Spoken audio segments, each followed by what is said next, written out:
Então, dando continuidade ao episódio anterior, diz no texto que Jesus, no deserto, jejuou. E aqui, então, é válido nós desmistificarmos até mesmo o jejum, né? Porque aqui no mundo nós entendemos que o jejum é sobre se abster por um certo período de tempo da comida e da bebida. Tem uns que até pregam, né, que pode jejuar o Instagram, jejuar doces, jejuar aquilo que mais te dá prazer, em prol de uma resposta de Deus, de algo que você está buscando, ou então jejuar aquilo que mais te distrai, a fim de você se aproximar mais de Deus. Só que o que Jesus fez e o que nós estamos falando aqui nesses episódios, neste podcast, não é sobre esse tipo de jejum, né, do corpo. Um jejum que um eu aqui faz para alcançar um resultado para um eu, né, para as minhas vontades. Mas é um jejum da mente e na mente. E esse jejum é de identificação. Jejuar é não se identificar. Não se identificar com o quê? Com tudo o que tem no deserto. Isto é, com o mundo todo, com o corpo, com o personagem, com as sensações, com as historinhas, com o autoconceito, com as crenças, com a personalidade. Ou seja, para a mente é não se identificar com o pensamento de separação, é não se tornar ciente da separação. Tem uma outra tradução da Bíblia que este mesmo texto que estamos aí acompanhando de Lucas 4 diz que Jesus ele se retirou, né, que ele ficou sozinho. Só que isso não é algo do tipo, eu tô aqui trancada no meu quarto sozinha, sem ninguém, né, fazendo o meu jejum. Acontece que o jejum, a prática de jejuar, é a prática de se retirar, de se abster, mas não de um local, de uma pessoa, de uma situação, mas do pensamento de separação. Isto é não gerar identificação com o local, com a pessoa, com as situações, com as crenças, com as historinhas, tudo isso aí que eu acabei de dizer. É a prática do observador da consciência, que assiste tudo de fora mesmo, sem se envolver, sem se misturar, sem se deixar levar. Isso é o mesmo que perdão, é o mesmo que batismo nas águas. Ou seja, Jesus, ele foi batizado nas águas, né? Limpou a mente, esvaziou, abriu, purificou a mente. Se absteve do pensamento de separação. E após isso, o Espírito Santo passou a ser tudo na mente, passou a ocupar todo o lugar, todo o espaço, passou a ser tudo, passou a ser só o Espírito Santo na mente. Essa era a realidade de Jesus, ser o Filho de Deus, imagem e semelhança de Deus. E aí o que diz o texto é que logo após isso, nessa certeza de ser um com Deus, Jesus ele se retirou, ficou sozinho e jejuou. E para que isso, né? Por que isso era importante? No livro Um Curso em Milagres, tem uma parte no Manual dos Professores que fala sobre as características dos professores de Deus, dos trabalhadores de Deus, dos ministros de Deus. Sendo que a principal característica para cumprir essa função é a confiança. E um dos passos para o desenvolvimento dessa confiança, né, da confiança de que a realidade é Deus e nada mais, é esse se retirar, é esse momento aí de se retirar. No livro fala do período de assentamento. É um período de quietude, onde se descansa na paz e aí então se consolida a verdade que aprendeu. Qual que foi a verdade que Jesus aprendeu ali após o batismo? Foi que ele era o Filho de Deus, que ele era um com Deus. Então, esse período de assentamento é para fortalecer essa certeza na mente. E é aí também, nesse momento, que ele começa a ver valor em transferir o que ele aprendeu, a transferir esse aprendizado. não de que ele era o Filho de Deus, mas de que somos o Filho único de Deus, por meio do Espírito Santo.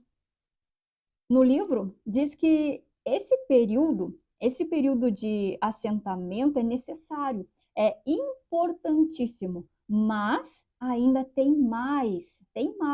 Só que a partir de agora, a partir dessa convicção de quem ele é, né, ele não vai mais sozinho. Quando ele estiver pronto para seguir adiante, vai com companheiros poderosos ao seu lado. E no final deste texto aí da tentação de Jesus, em Lucas 4 e em Mateus 4, na Bíblia, diz a mesma coisa, diz exatamente isso, que no final deste período veio então os anjos e o serviram. No final ali, né, do jejum, no final ali desse período, que foi ali as tentações, né, veio os anjos e o serviram. Está falando ali a mesma coisa. Companheiros poderosos e anjos é a mesma coisa. E não tem nada a ver com o desenho animado, com anjinhos de asas voando, e nem tem nada a ver com pessoas, com amigos, com discípulos que se juntam a mim e vão comigo. Isso está falando de certeza, de convicção, que nunca mais volta atrás, que não pode ser desfeita, pois a experiência da verdade ela é tão perfeita, tão sublime, tão real, que não tem como duvidar, não tem como parar de confiar, né? Não tem como confiar, acreditar em qualquer outra coisa, entende? Então, esse tempo de jejum, ele é preciso, ele é necessário, faz parte do processo de auto-reconhecimento. Só que, como eu disse, não é se retirar de um lugar e ficar trancado em outro. Esse jejuar é não se confundir com o corpo, com o mundo, é não confundir a existência. Veja que estar cheio do Espírito Santo é ter certeza de ser o Cristo, a criação de Deus. É ver que a existência é perfeita, porque é Deus, tudo é Deus. Mas, estando ainda no deserto, no mundo, percebendo todas as coisas, é muito fácil confundir o mundo como sendo a verdadeira existência, confundir o corpo como quem eu sou. Isso é a tentação, é nessas coisas que Jesus foi tentado. Então, por isso, o jejum é para fortalecer a verdade da totalidade, da unicidade na consciência, para que, se a tentação surgir, não se caia na tentação. E foi isso então que aconteceu com Jesus. Jesus ele foi tentado a se perceber como um corpo que é fraco, limitado, que faz xixi, faz cocô, que envelhece, adoece e morre e que não reflete em nada a imagem e semelhança de Deus. Jesus foi tentado a ver o mundo como a verdadeira existência, a realidade, na qual também não reflete em nada o reino de Deus, não reflete a criação de Deus. Então vamos ver agora aqui as tentações, né, de Jesus. São 3. A primeira diz assim, ó: E disse-lhe o diabo: Se tu és o filho de Deus, dize a esta pedra que se transforme em pão. O que acontece? Jesus estava em jejum. E recém falamos que jejum é não estar identificado com o mundo, com o corpo. É estar em abstinência do mundo, da forma, do físico, da separação, né? Do pensamento de separação. Isto é estar num lugar na mente retirado do envolvimento com isso, com o mundo. É um posicionamento mental de certeza de ser a extensão de Deus, ou seja, não tem como ser qualquer coisa física limitada, não tem como ser um corpo, um eu, um indivíduo. Esse era o jejum, era uma separação eficiente do que é ilusão e do que de fato é realidade, que é Deus e sua extensão, na qual eu sou. Então, passado algum tempo, que não quer dizer que foi 40 dias, né? 40 dias e 40 noites, mas um período de tempo, diz o versículo que ele teve fome, que Jesus teve fome. Só que fome aqui não é fome de comida. fome se refere à vontade, a desejo, ao querer. Ou seja, Jesus estava mantendo essa convicção de ser a extensão de Deus, de ser a totalidade, de ser ilimitado. Mas ainda assim sentiu vontade pelo mundo, sentiu fome pelo mundo. E isso é extremamente normal e compreensível. Nós estamos há muito tempo acreditando que somos um corpo, acreditando que a existência é essa vida humana, é os afazeres, é os filhos, é o trabalho, é o mundo. É natural que, mesmo acessando a experiência da verdade, se vendo e se reconhecendo como a extensão de Deus, como o Filho de Deus, nós venhamos a nos confundir de novo, esquecendo da real identidade, do que foi aprendido e acreditando que a nossa identidade é o corpo, é a personalidade, é o indivíduo. Então, fome aqui é vontade, é desejo, é querer. O que Jesus teve não foi fome de pão, de comida, de bebida, mas vontade de realizar coisas no mundo, vontade pelo mundo. E essa primeira tentação aqui, ela se refere à crença fundamental do indivíduo de ter que fazer, de querer realizar, de não poder ficar quieto, parado, de ter que estar sempre fazendo algo, sempre buscando a solução para algo. Aqui temos a crença do fazer, do realizar, do mudar, do transformar. O propósito dessa tentação, assim como de todas as outras, era sobre ele deixar de se reconhecer como Cristo, que é a extensão de Deus, imagem e semelhança de Deus, e se ver como Jesus, como um corpo, como uma persona. Era gerar essa confusão de existência. Só que como que o diabo faz isso? Lembrando, né, que diabo é o pensamento de separação, ou seja, quais são os mecanismos do pensamento de separação para nos manter na ilusão, para que venhamos cair em tentação? É por meio das crenças. E não temos, então, a crença de que temos que fazer, temos que realizar? Temos. Eu mesmo aqui gosto muito de uma casa organizada, uma casa limpa, cheirosa. Só que isso não dura. Toda hora eu enxergo algo no chão, uma louça na pia, uma coisa fora do lugar. E aí eu preciso ir lá e fazer, eu preciso limpar, passar um pano aqui, aspirar ali. Entende? Eu preciso mudar as coisas, transformar o que está sujo em limpo. Eu preciso realizar isso agora. Essa semana mesmo eu tenho percebido o quanto eu quero fazer, o quanto eu tenho que fazer. E é esse fazer, fazer pequeno mesmo, pequenas coisas que parece muito normal, né? Como fazer as coisas da casa. Não é um fazer grande, grandes coisas no mundo. Ah, eu quero realizar grandes coisas no mundo. Não é isso. É claro que isso também, mas nós não nos damos conta do quanto temos coisinhas pequenas para fazer e toda vez que a gente vai e faz, estamos caindo em tentação. Por quê? Porque por meio disso eu estou confirmando que eu sou esse corpo, eu estou valorizando o corpo. Essa pessoa que precisa de uma casa limpa, organizada, de uma pia sem louça, de uma casa cheirosa. A nossa resposta diante do tenho que fazer, do quero realizar, do preciso mudar isso, transformar aquilo, deve ser a que Jesus deu. Nem só de pão viverá o homem, mas de toda a palavra de Deus.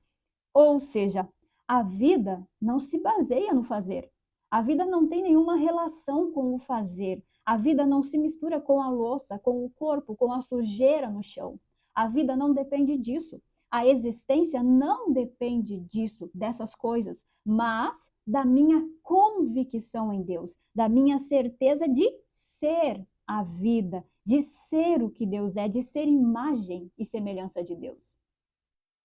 E não confunda aqui, tá? Não estou dizendo que é para deixar a casa suja, deixar tudo desorganizado, mas que em toda a vontade de ir fazer, do tenho que fazer, é preciso ser reconhecido que eu não preciso fazer nada.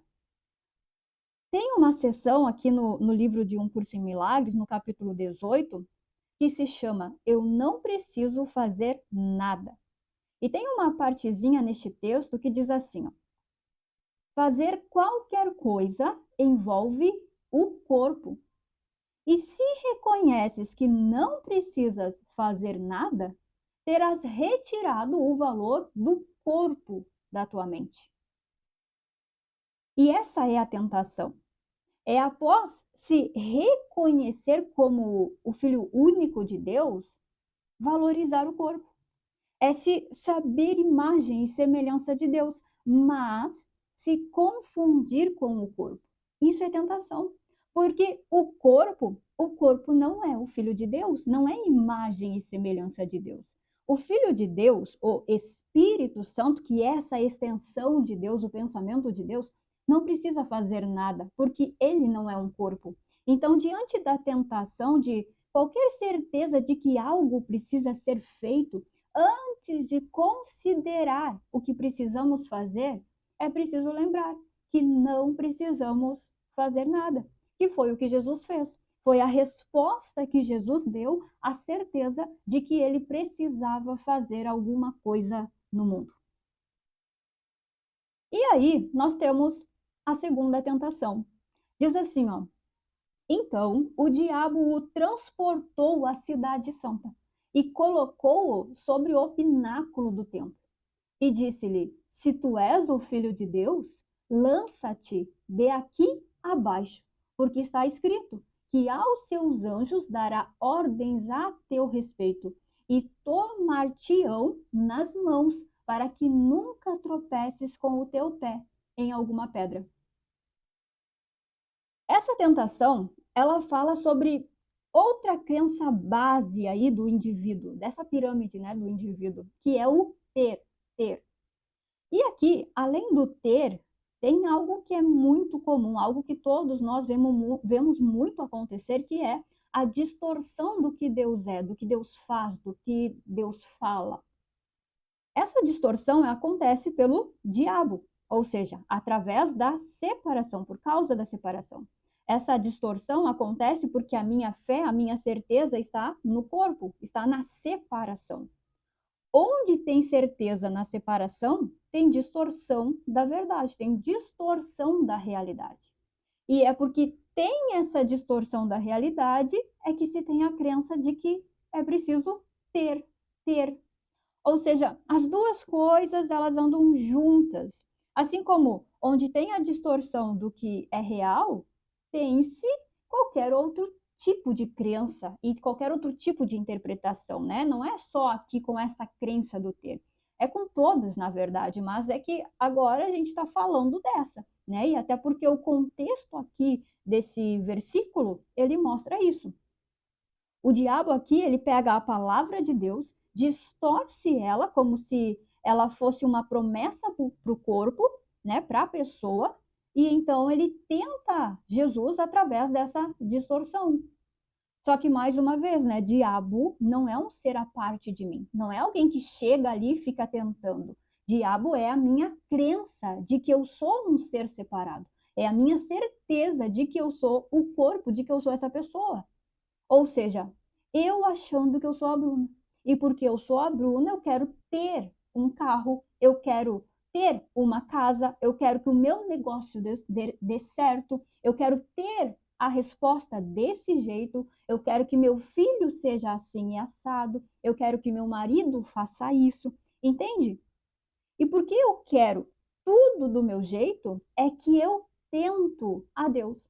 Ou seja, eu vou diante do meu conceito de Deus, diante de uma ideia que eu concebi de Deus, pedindo ajuda, implorando para que me dê aquilo que eu quero.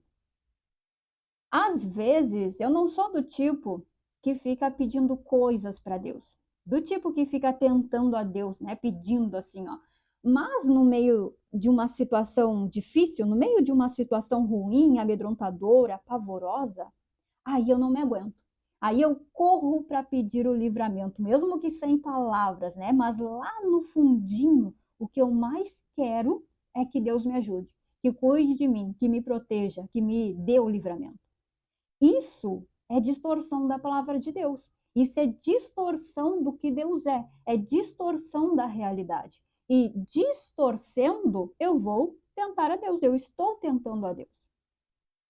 Para ficar mais claro, o que é tentar a Deus? É distorcer a verdade, é distorcer a realidade. Veja que Deus é espírito, pensamento. Isso é totalmente abstrato e ilimitado. Corpo algum compreende isso, pessoa alguma compreende isso. Só que essa é a realidade. É ilimitada, é abstrata e é uma coisa só. É total e é eterna. Isso é Deus, isso é a verdade, a realidade, a existência. Agora, quando eu reconheço qualquer outra coisa que não seja isso como a realidade, o que eu estou fazendo? Eu estou tentando a Deus. Eu estou tentando fazer real, eu estou tornando real o que é ilusório, o que é imaginação, o que não tem realidade. E é nas situações mais desafiadoras, difíceis, que somos mais tentados. Não difícil porque é realmente difícil. Isso vai depender aí das convicções, das crenças de cada um. Por exemplo, eu tenho medo de chuva muito intensa, sabe? Aquela chuva com trovão, aquela chuva que fica 2, 3, 4 dias sem parar, sem dar trégua. Eu fico naquele estado de tensão, de medo, e aí eu fico querendo proteção, querendo livramento. Isso é tentar a Deus. Porque eu fico dando realidade para o que não tem realidade. Eu fico vendo como existência o que não tem, o que não existe em Deus. Eu estou distorcendo a realidade. Isso é fácil de acontecer também com uma dor no corpo, por exemplo. Tu tá ali com muita dor e tu quer se livrar daquela dor, tu quer que aquilo passe, saia. Nesse querer ter a cura, ter o alívio para essa dor, ter a solução para o corpo, ter a sua vontade atendida, tu está tentando a Deus. Ou seja, já caiu em tentação porque confundiu a realidade. Agora, a realidade, a vida é o corpo e eu preciso de salvação para o corpo. Foi isso que aconteceu com Jesus. Ele foi tentado a tentar a Deus. Ele foi tentado a distorcer a verdade, a distorcer a realidade, tornando o corpo como a existência e buscando meios para salvar o corpo. Ou seja, tendo segurança para o corpo, tendo saúde para o corpo, tendo proteção para o corpo, tendo prazeres para o corpo, tendo satisfação para o corpo. Enquanto eu fico nessa distorção de que é o corpo que precisa de salvação, eu fico em oposição a Deus, tentando a Deus. Eu fico em oposição à realidade. Para essa vontade de ter, Jesus disse o quê? Não tentarás o Senhor teu Deus. Ou seja, não tem existência no corpo. Ele nunca foi real, ele não tem relação nenhuma com Deus, com a vida.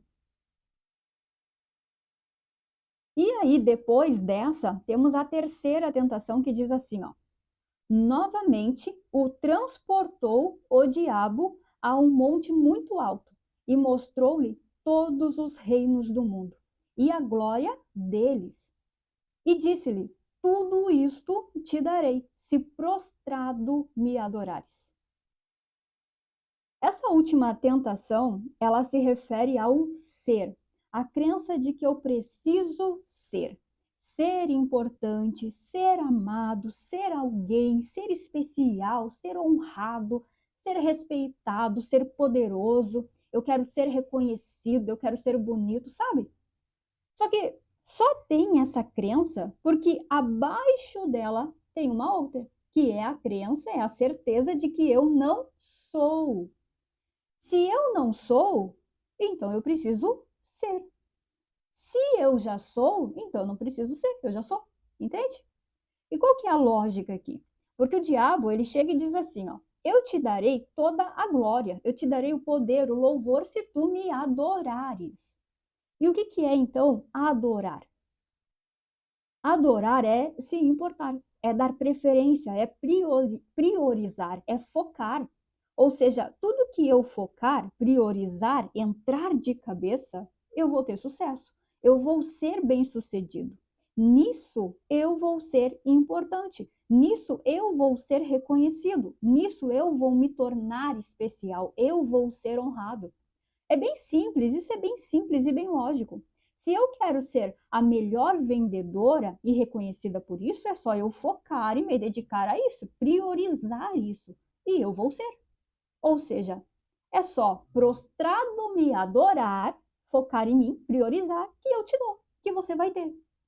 Mas aí, a resposta de Jesus a isso foi: vai-te, Satanás, vai-te, porque está escrito: ao Senhor teu Deus adorarás e só a ele servirás. E aqui o bicho pega, porque o que ele estava dizendo, o que Jesus estava dizendo é: a minha prioridade é Deus, o meu foco é Deus, a minha vontade, a minha disposição é Deus, o meu querer é Deus. Essa resposta que Jesus deu só é possível quando eu sei que eu sou o Filho de Deus, que eu sou o que Deus é. Porque os interesses do corpo, eles são opostos a Deus. O corpo não prioriza a Deus, que é abstrato. Para o corpo, Deus não é nada, ele que é tudo, o corpo que é tudo. Então, enquanto eu me vejo como um eu aqui separado, limitado, vivendo em um corpo, existindo no corpo, a minha prioridade vai ser ele, vai ser para ele e não Deus. Eu vou ter compromisso com a academia para ser bonita, mas não com Deus. Eu vou ter compromisso com as amigas para ser querida, para ser bem vista, para ser amada, mas não com Deus. Eu vou ter compromisso com o trabalho para ser reconhecida, mas não com Deus. Eu vou ter compromisso com os afazeres para ser capaz e dar conta de tudo, mas não com Deus. Jesus, ele não estava nem aí para o ser no mundo, porque ele tinha certeza de que ele era o Filho de Deus. Ele já era, ele não precisava ser. O Filho de Deus é como Deus. O Filho de Deus é Deus e é perfeito, total, ilimitado, pleno, seguro, satisfeito, completo. Ele não precisa ser nada, porque ele é tudo. Porque ele é tudo, não tem mais nada. Acabou, acabou. É por isso que ele dá um basta aqui e diz assim: vai-te embora, Satanás. Chega, chega. Eu sou o Filho Santo de Deus, tal como Deus me criou, perfeito, curado e íntegro. Isto é, ele diz a si mesmo, lembra, né? Que é diabo. Ou seja, ele diz a si mesmo, mantendo a certeza, a convicção de que ele é o Filho de Deus, o ungido de Deus, a perfeição de Deus. Certo? Não tem como cair em tentação quando se mantém na mente a certeza de ser o filho amado de Deus. É sobre isso.